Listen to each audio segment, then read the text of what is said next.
Live, Prime Minister Narendra Modi is addressing on the occasion of the Ramnath Goenka Awards.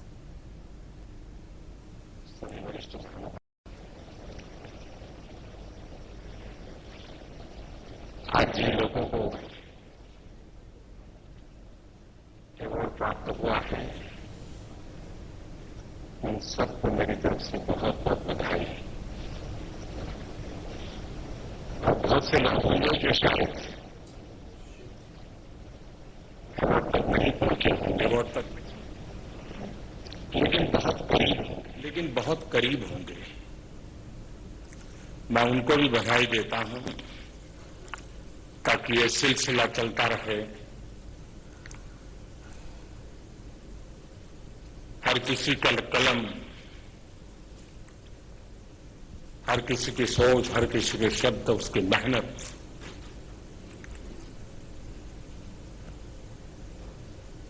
देश को आगे बढ़ाने में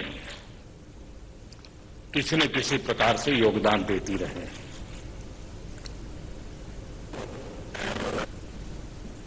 बहुत लोग होते हैं जो अपने जीवन काल में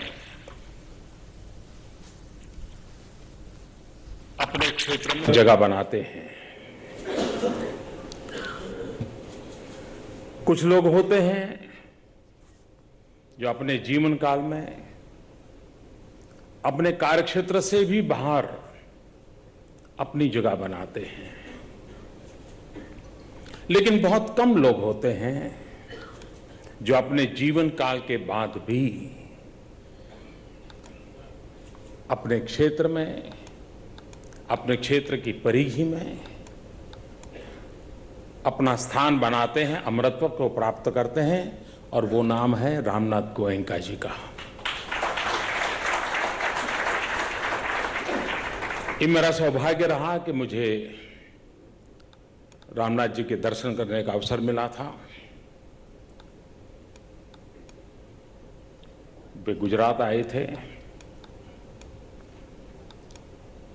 अब वो जिस स्थान पर थे तो स्वाभाविक है कि उनके मिलने का दायरा किसी पॉलिटिकल पार्टी के अध्यक्ष हो सकते हैं, या मुख्यमंत्री हो सकते हैं, या मीडिया को लगा हो कि भविष्य में शायद ये बनेगा, वो हो सकते हैं। मैं कुछ भी नहीं था। शायद उस शहर के किसी एडिटर से मैं टाइम मांगता, वो भी महीने भर नहीं देता, लेकिन रामनाथ जी के दर्शन का मुझे सौभाग्य मिला था। जयप्रकाश जी के आंदोलन का वो काल था, और रामनाथ जी के भीतर जो आग थी, वो आग हम अनुभव कर सकते थे। और वो इंडियन एक्सप्रेस एक अखबार और उसके लिए थी, ऐसा नहीं था।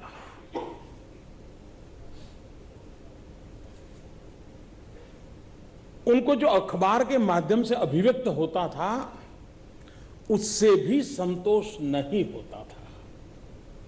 उनकी भावनाओं के लिए अखबार भी छोटा पड़ रहा था, और इसलिए वो अखबार की परिधि के बाहर भी कुछ करना चाहते थे और करते रहते थे। और जयप्रकाश जी के पीछे एक ताकत बन के खड़े रहने का काम उस समय किसी ने किया तो गोयनका जी ने किया था। अपने उसूलों के इतने पक्के रहे, इस अर्थ में रहे कि जिस परिवार के संबंध में सब लोग जानते हैं, उनके साथ अगर निकट संबंध हो तो पता नहीं कहां से कहां व्यक्ति को पहुंच जाता है, क्या कुछ पा लेता है। उस परिवार की कृपा के लिए कोशिश करने वालों की कोई कमी नहीं रही। उसूलों के आधार पर उस परिवार के साथ निकटता थी, लेकिन उसूलों के आधार पर उस परिवार से नाता तोड़ने का साहस किसी ने दिखाया था तो श्रीमान गोयनका जी ने दिखाया। और उसूलों पर, आदर्शों पर, और इसलिए पत्रकारिता कलम के माध्यम से जो प्रकट होता है और जो दूसरे दिन अखबार में लोग पढ़ते हैं वहां तक सीमित नहीं रही।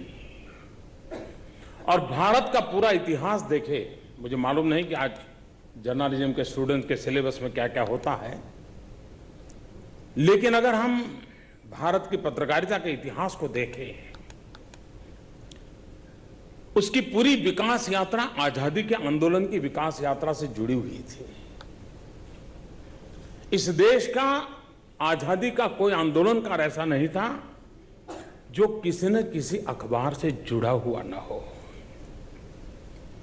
और हर किसी को लगता था कि अंग्रेज सल्तनत के खिलाफ लड़ना है तो मेरे पास ये भी एक साधन है, और वो लड़ते थे।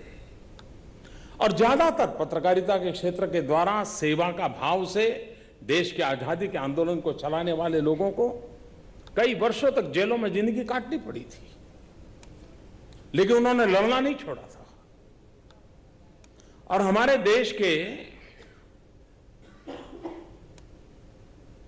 हर बड़े व्यक्ति का नाम, चाहे तिलक जी ले, गांधी जी ले, हर किसी का, इवन श्री अरविंदो, हर कोई अपने जीवन के कालखंड में अखबार के माध्यम से आजादी के आंदोलन में बहुत बड़ी ताकत भरते रहे थे। हिंदुस्तान की एक और विशेषता हम अनुभव करते हैं कि हमारे जो माता सरस्वती के संतान है, कविता जिनके सहज होती है, साहित्य जिनकी सर्जन में सहज होता है, मां सरस्वती उनके आशीर्वाद उन पर विराजमान रहते हैं।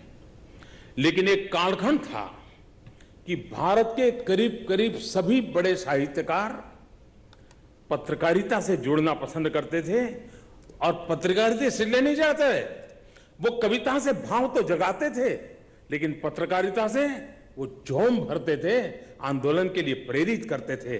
कविता की ताकत से ज्यादा उनको उस समय पत्रकारिता की ताकत की अनुभूति होती थी, और इसलिए कविता का मार्ग अपने आनंद के लिए, लेकिन राष्ट्र कल्याण के लिए पत्रकारिता का मार्ग, ये साहित्यिक जीवन की पूरी पीढ़ी हमारे देश में रही। यानी एक प्रकार से भारत की ये यात्रा, और अंग्रेज सल्तनत ने भी जो संकट के लिए कुछ क्षेत्र देखे थे, उसमें एक क्षेत्र था ये लिखने पढ़ने वाले लोग,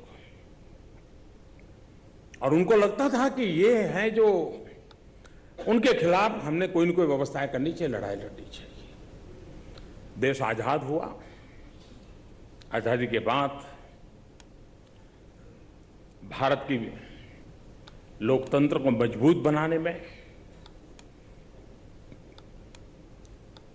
लोकतंत्र सही दिशा में चले, उसके लिए भारत की पत्रकारिता की अहम भूमिका रही है।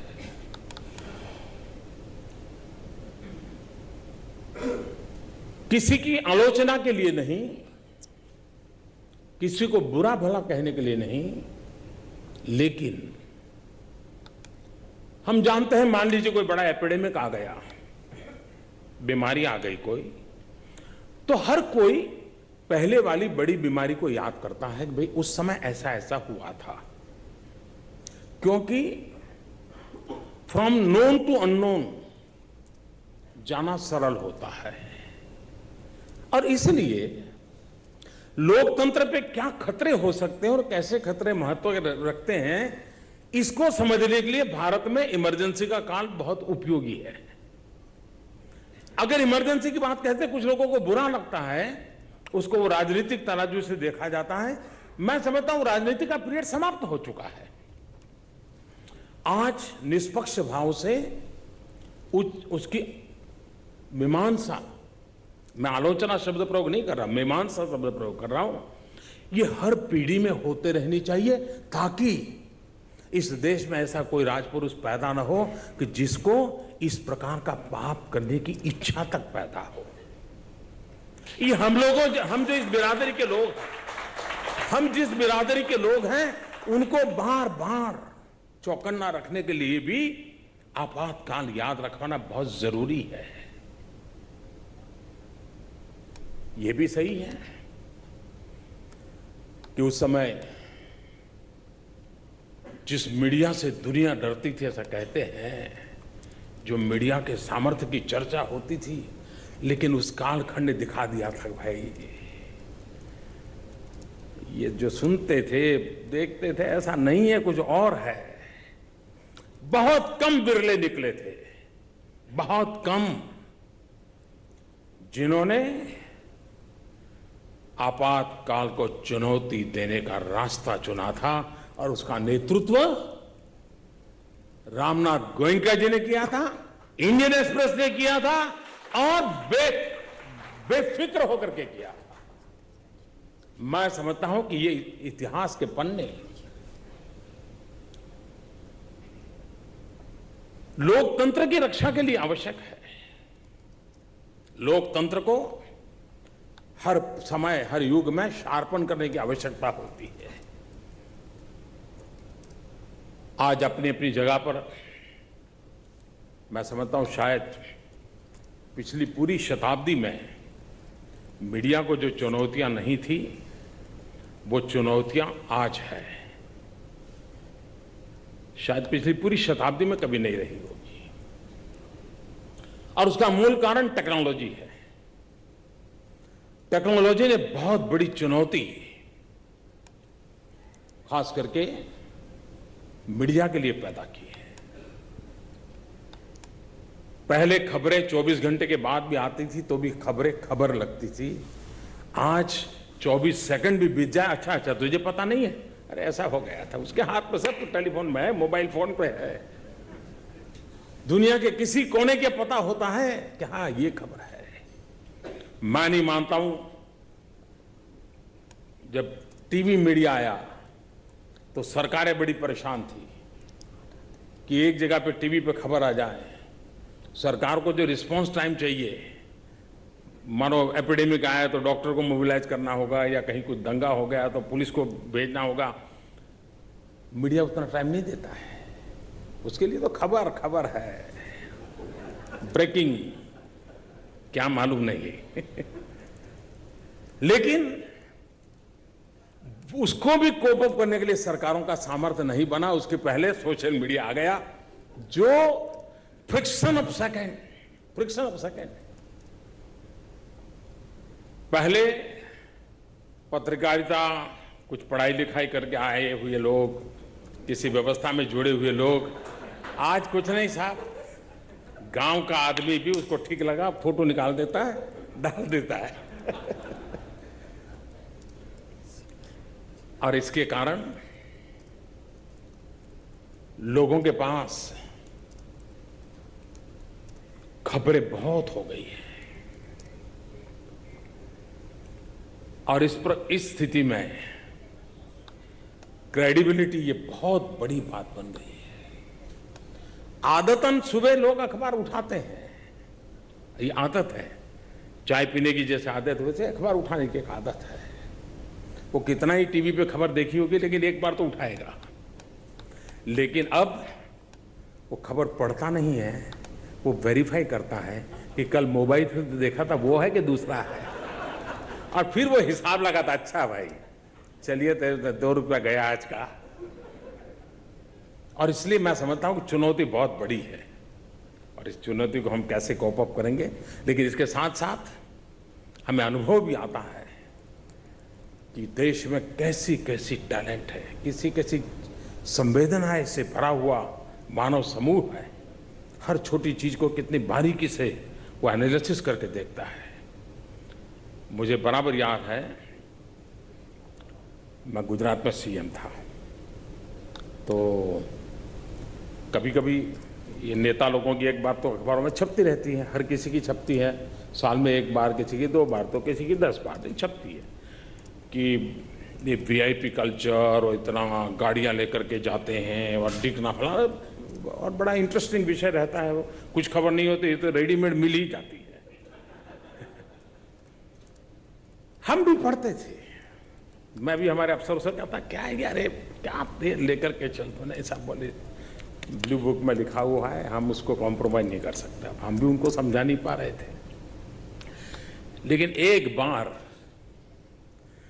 मैं जब अहमदाबाद से मेरा कॉन्वॉय गुजर रहा था, शाम का समय था, किसी नौजवान ने अपने मोबाइल फ़ोन से रिकॉर्डिंग शुरू किया और जैसे गाड़ियां जा रही थी, 1 2 3 गिनता रहता तो गाड़ियां जा रही और उसको उसने अपलोड किया। मैं खुद सोशल मीडिया में बड़ा एक्टिव था तो मुझे 2-3 घंटे में ही मेरे पास आया वो। अखबारों में आलोचना होकर के जितना प्रभाव हुआ था उससे ज़्यादा मुझ पर एक नौजवान ने जो अपलोड किया था उसका प्रभाव हुआ था। मैं अपनी बात इसलिए बताता हूं कि कितनी ताकत हो गई है इसकी। एम्पावरमेंट ऑफ पीपल अच्छी चीज है और ऐसे समय ये क्रेडिबिलिटी इसको बनाए रखना, ये मैं समझता हूं समय की बड़ी मांग है। 2 चीजें ऐसी हैं, वैसे ये ऐसा वर्ग है और एक क्षेत्र ऐसा है जिसको सबको कहने का हक है, किसी को उनको कहने का कोई हक नहीं है।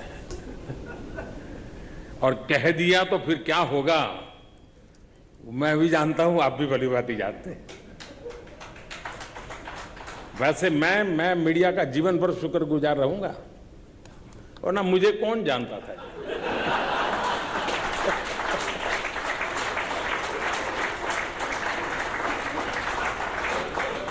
आजादी के बाद अगर किसी भी राजनेता को ऐसा सौभाग्य मिला हो तो मैं अकेला हूं।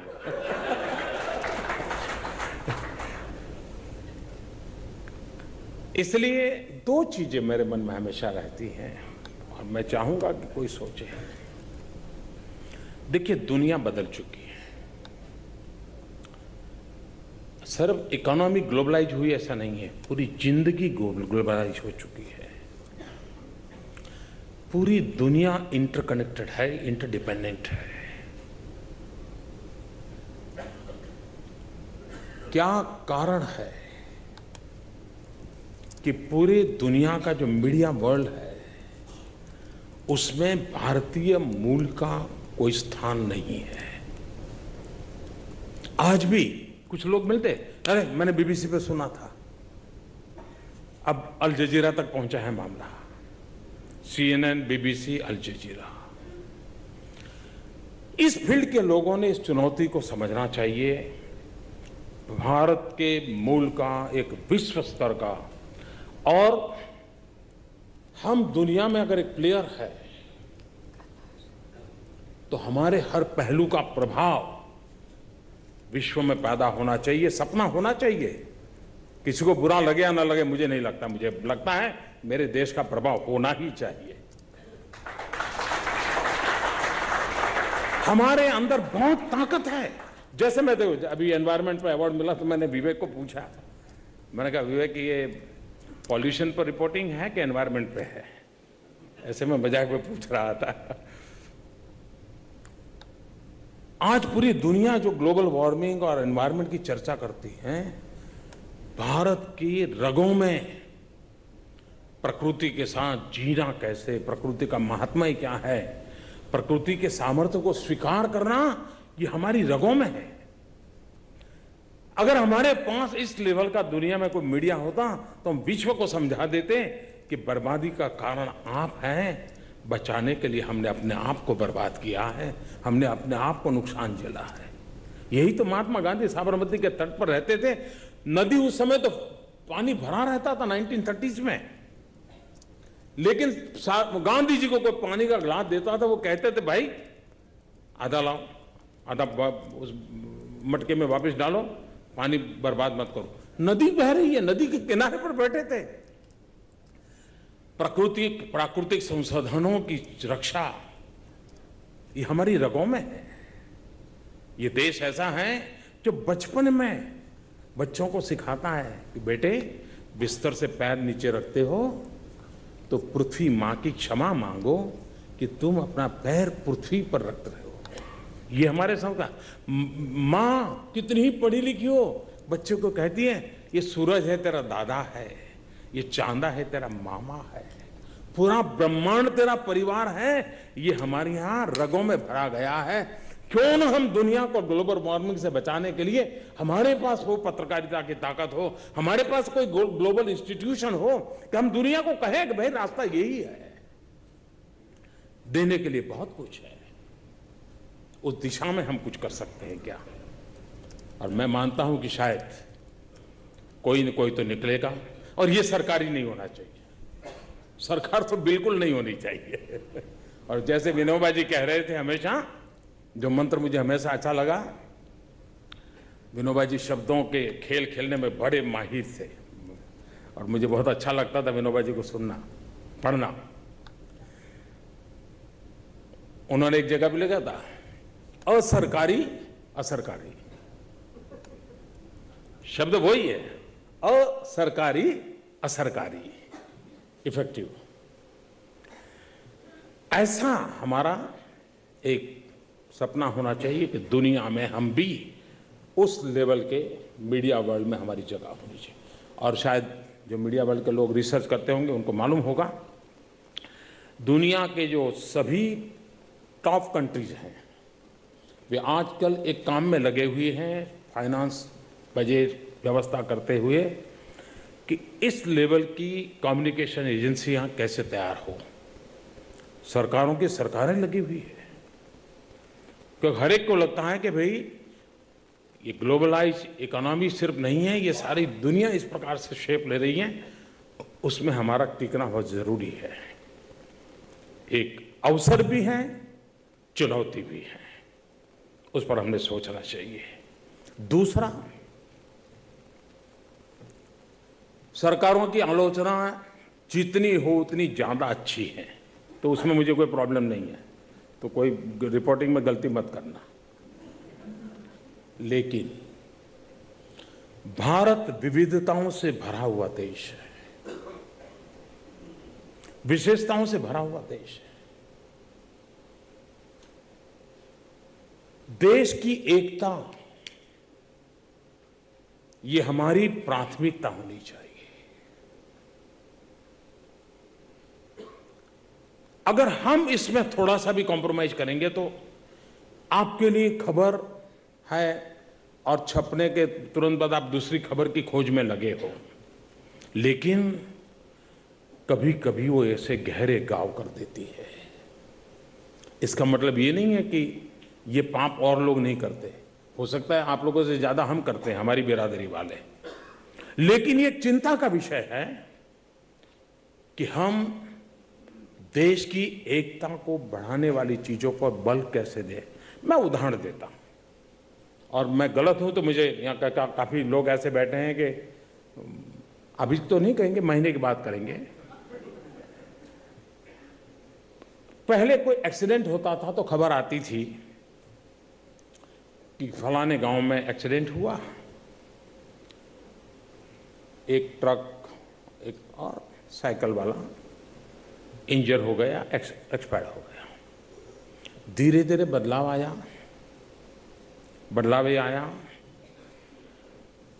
कि फलाने गांव में दिन में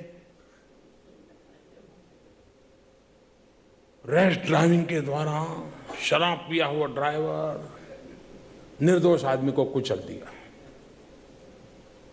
दिया। धीरे धीरे रिपोर्टिंग बदला, बीएमडब्ल्यू कार ने एक दलित को कुचल दिया। सर मुझे क्षमा करना, वो बीएमडब्ल्यू वाले कार को मालूम नहीं था कि वो दलित है जी, लेकिन हम आग लगा देते हैं जी।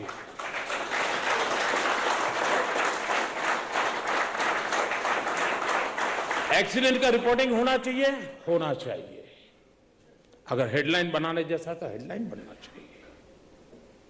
बजट आता है, बजट का रिपोर्टिंग क्या होना है कि भाई सरकार का बजट आया, डेफिसिट है या नहीं है, 2000 करोड़ के टैक्स लगाए, 1000 करोड़ के लगाए, ये न्यूज है।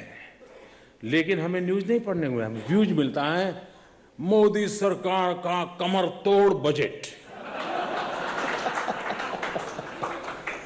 मोदी सरकार का उत्तर प्रदेश के चुनावों को ध्यान में रख करके बजट।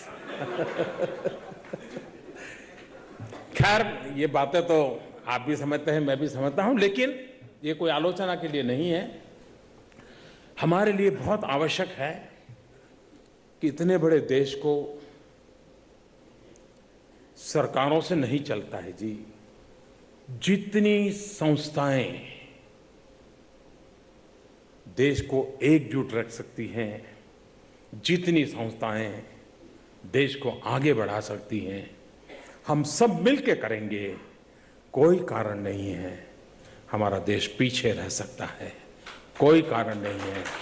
दुनिया को हम कुछ दे नहीं सकते हैं। और ऐसे नौजवान जिन्होंने पत्रकारिता को अपना धर्म मान करके उत्तम से उत्तम प्रकार से अपने जीवन की शुरुआत की है, उनको मेरी बहुत बहुत शुभकामनाएं हैं। और उनसे प्रेरणा पा करके नई पीढ़ी भी तैयार होगी, उनको भी मेरी शुभकामनाएं हैं। भाई विवेक ने मुझे बुलाया, परिवारजनों के साथ मेरा नाता बहुत पुराना है, लेकिन आज मुझे इस अवसर पे आने का सौभाग्य मिला। मैं परिवार का बहुत बहुत आभारी हूँ। धन्यवाद।